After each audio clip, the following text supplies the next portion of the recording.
Welcome to the Sportsmobile Electrical Video 2, Understanding the Blue Sea 7622 and the 7620 Magnetic Latch Relay. You can see on the left is the picture of the 7620 and on the right is the 7622. The differences between the 7620 and the 7622 are the manual control override knob. When it's to the left, you can actually manually connect the batteries together. This is without any power at all. You move to the middle, it'll actually disconnect. And if you really want to override it, so you say you're taking it in for service and you want to make sure that the technicians don't have to worry about the house battery interfering with anything, you can move it all the way to the right and it'll be in a locked position.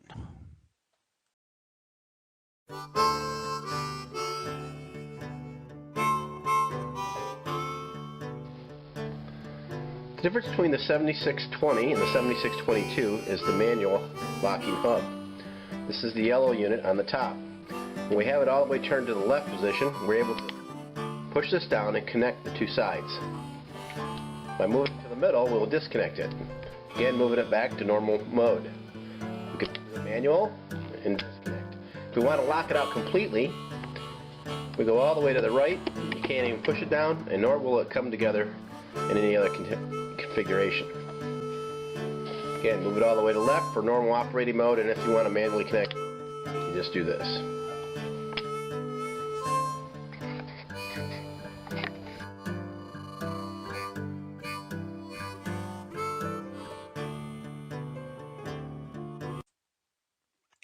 Here I get to bore you with the Blue Sea 7620 and 7622 specifications. The operating current is 40 milliamps.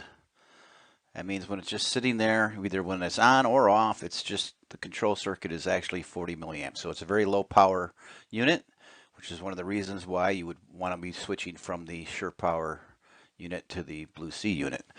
It does take 7 amps when it's changing state, either from a low to a high or a high to a low, or connected or disconnected. But that's a very short period of time, 20 milliseconds. Has a contact circuit voltage of 16 volts max.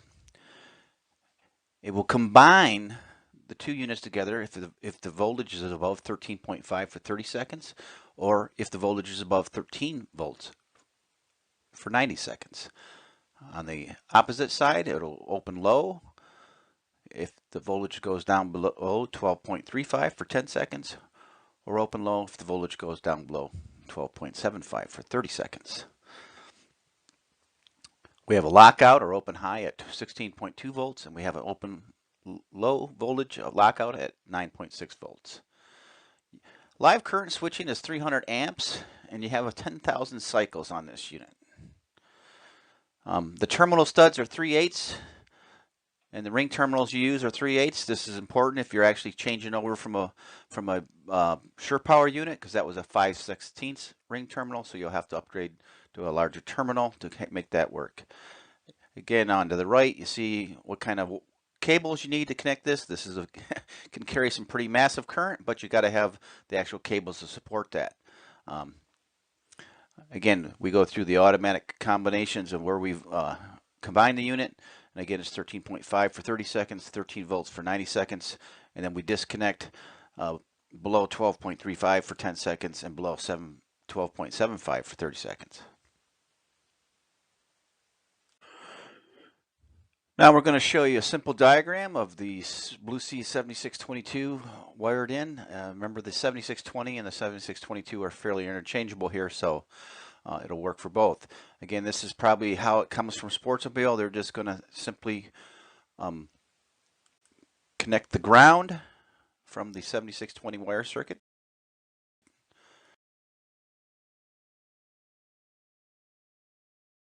to an applicable ground, and you now work in automatic mode. That means it's going to monitor the voltages of both batteries and connect where applicable.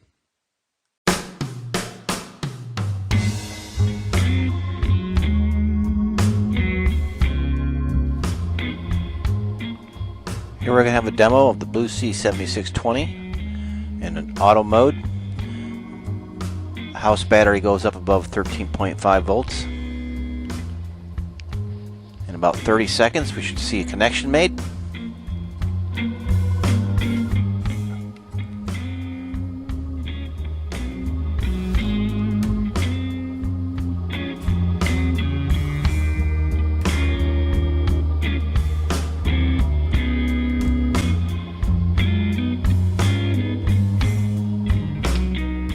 Here you see the connections made. Both batteries are now up to 13.5 or 13.6 volts. Start bringing them down. We get it down below 12.3 volts. That'll give us a 10-second window for the automatic cutoff to come in.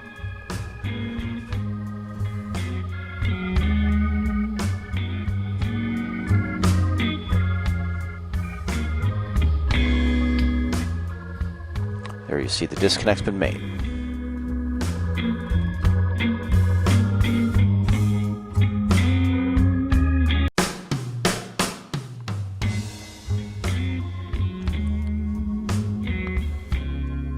Here we're looking at the Blue C7620. We're in auto mode and we're going to simulate the starting battery going above 13.5 volts. Now we have about a 30-second window since this to wait for the auto mode to kick in.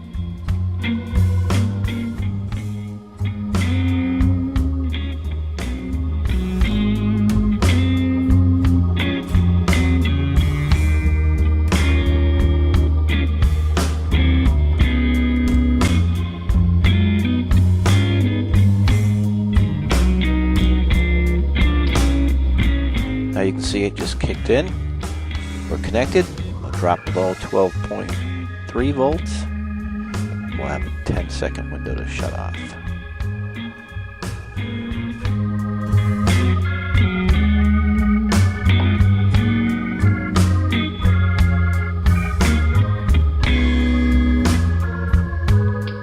Here you see the disconnect.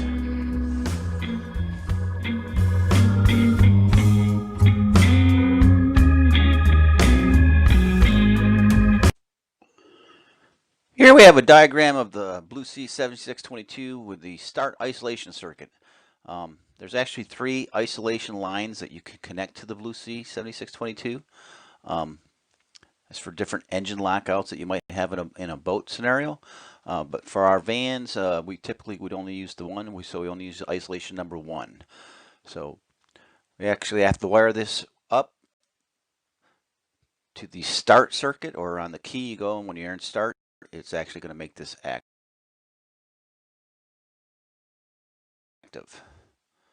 Fairly simple. What this will do, it will essentially, when you turn the key to start, it will actually lock the thing out and disconnect the batteries if they are connected.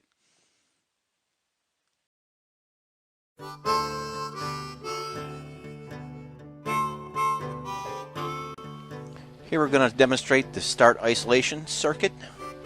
So we hit this button here, it simulates that we've actually turned the key to start. You see that the LED indicators are blinking, that means it's disconnected. You can see the batteries voltage are dropping and showing that we're disconnected. Take the start circuit away so the key's into the run position. We now are back in auto mode, so we have to wait the applicable 30 seconds to show you the voltage has gotten above.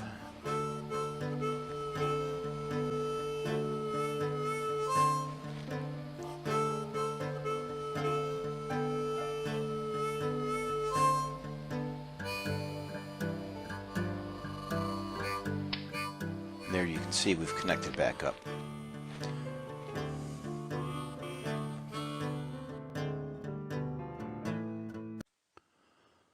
This diagram is to show you how to wire up the LED indicator. If you weren't using the switch that came with the unit, you can just connect up a standard LED. You put a fuse connection to the anode, and then you connect the yellow wire to the cathode.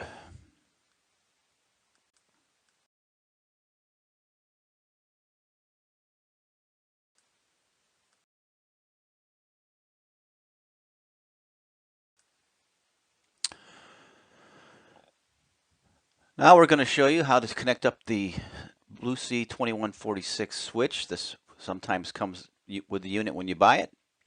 I highly recommend buying this switch, or usually it comes with the unit if you purchase it, but if you don't have it, if you have Sportsmobile, I think doesn't actually supply it. So it's worth wiring in. It's fairly simple. Again, the ground wire has to be connected. That would put it in auto mode like we showed earlier.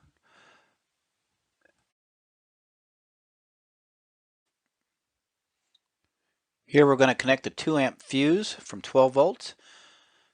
We're going to wire it up to the 2146 terminal 8 and terminal 3.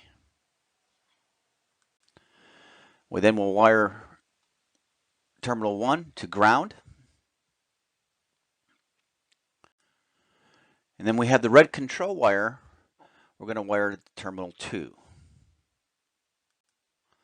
And again, the yellow wire, which is the LED wire, we'll wire that up to terminal 7. That'll connect the LEDs inside the switch.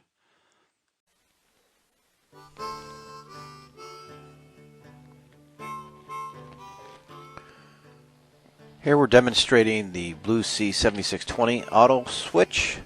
Just turned it on. We've connected both batteries. Now we'll adjust the battery voltage. We're going to go up.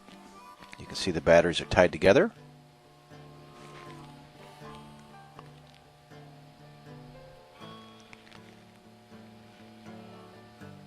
Bring them down below 12.2. We'll put it back in auto mode. That's the middle section. And in 10 seconds they'll disconnect.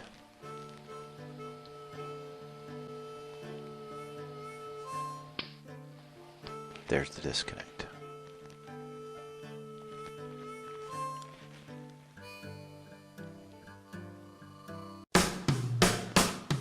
Here we're demonstrating the Blue C 7620 start isolation circuit in manual mode. Typically when we go into manual mode, it would be like you're doing an emergency jump start from the house battery.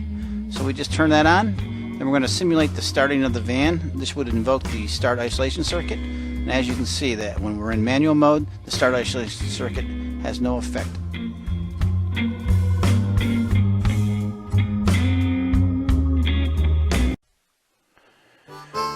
Here we're going to demonstrate the Blue C 7620 remote switch going to the off position. Here we got it in auto mode now. We're going to wait for the batteries to connect.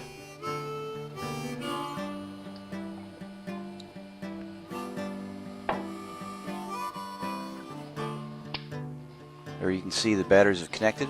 They're both going to the same potential. Now we switch to off, and you can see the battery starts drifting away, overridden by the manual switch.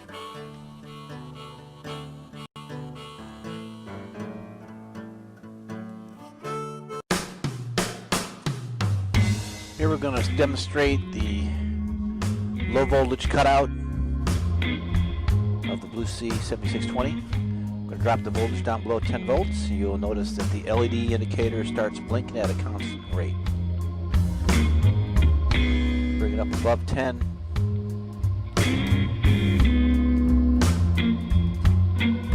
And the blinking will go away. Again, we'll drop it down a little lower again. Let's get below about 9.7.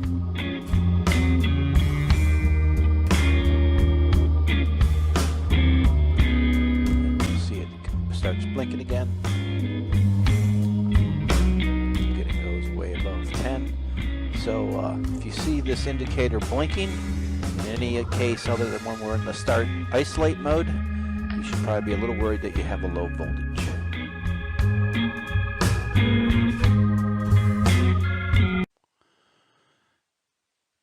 Here we have a diagram of the Blue C 7620 with a backup M-Series 6007 switch.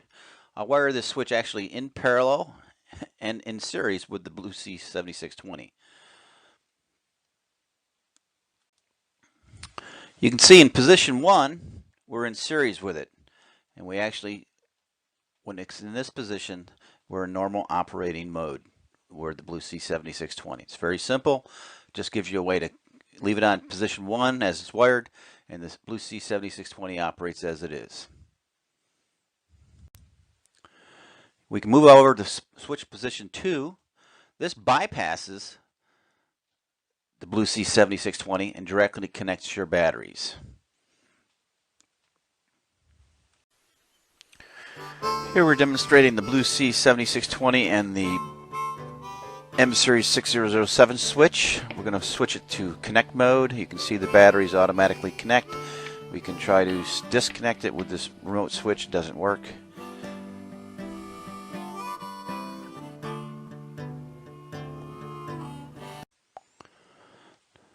Now we're going to move to the off position, and as you can see in this case, neither the direct connect or the Blue C 7620 are wired in. So this disconnects both batteries manually. Here we're demonstrating the Blue Series M Series 6007 switch wired in parallel with the 7620. Basically, we moved it to disconnect mode and none of the functions work on the 7620.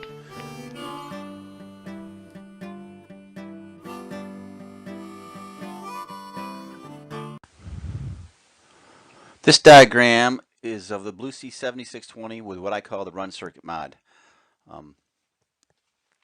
This is a way, in my mind, to turn the Blue C 7620 from a bidirectional unit to a unidirectional unit. You enable the auto mode when the key is in the run position. That means when your van's running and your alternator's charging, it'll monitor the voltage and connect when appropriate. This is kind of important if you have a heavy load on your house side, and let's say you're on a trail or you come up to a stoplight and you're in more of an idle mode and you don't really have a lot of alternator output, your voltage is going to start dropping, and as that drops you're going to have the Blue C disconnect for you so you don't take your voltage too low. So that's really why I kind of want to have the automatic features there, or I would run just a hard relay to connect the two. This does this for me, but in the same token, when I'm parked, either camped or when I have my van parked in my driveway and I'm charging my house batteries, I really don't want to have this van batteries come into play. I just don't think it's necessary. And if I, don't drive the van for a long enough period, I can manually override that switch and turn them on and give it a little charge over there. So this is what this circuit does, and it gives me the features to do that. As you can see, the SPD relay takes the 12 volts from the run circuit to energize the coil. That takes us over to pin 87 of the relay, which is normally open. So that's just like having the switch in auto mode, and you'll actually connect the batteries as you would in any other case. And here you can see through the switch we have when we have it off, we have ground comes through when the relay is not energized, or we have the 12 volts come through, and otherwise, or if you're in the middle position, you also are still in auto mode. So it works just as it normally would. When you're parked, you can have it in any mode you want, or you can leave it there all the time and it would work just like it was. Just this way I can automatically control it.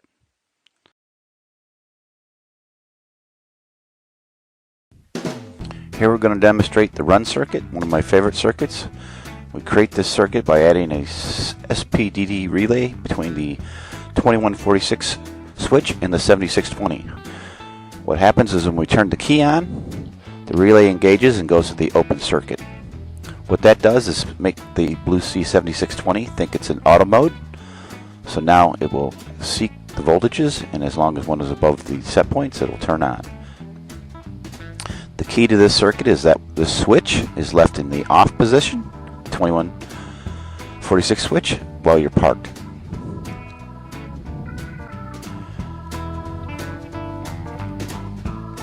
As you can see, we're now waiting the applicable 30 seconds for the voltage to come up. There, we've disconnected, and we're running. Voltages are the same. Everything is working as normal as you would expect. Now we simulate the key off. You can see we immediately go off and we're disconnected. This whole circuit works based on this switch being in the off position when you're parked, but it will work as normal. You put it in the middle position, it's auto mode, you put it on, you can force it on. So it still works if you need to, pump up your batteries a little bit while you're parked or camping and you want to get some solar charge over there, you can still do it.